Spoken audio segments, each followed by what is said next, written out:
रक्ताम्भोजदलाभिराम नयनम् पीताम्बरालङ्कृतम्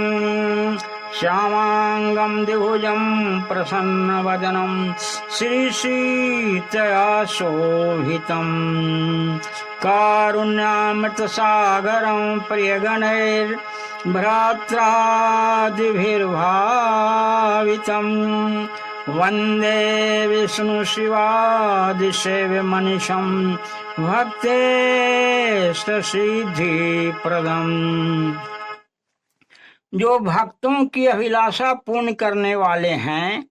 ब्रह्मा विष्णु शिव आदि निरंतर जिनकी सेवा किया करते हैं, हनुमान सुग्रीव एवं भरत आदि भाई बड़े प्रेम से जिनकी आराधना में लगे रहते हैं, जो अहेतुक और अनंत करुणा रूपी अमृत के सागर हैं, जिनके साथ श्री सीता जी शोभायमान हो रही हैं, उन श्याम सुंदर द्विभुज पीताम्बरधारी प्रसन्न मुख लाल कमल के दल के समान सुंदर नेत्र वाले भगवान श्री राम जी की मैं वंदना करता हूँ।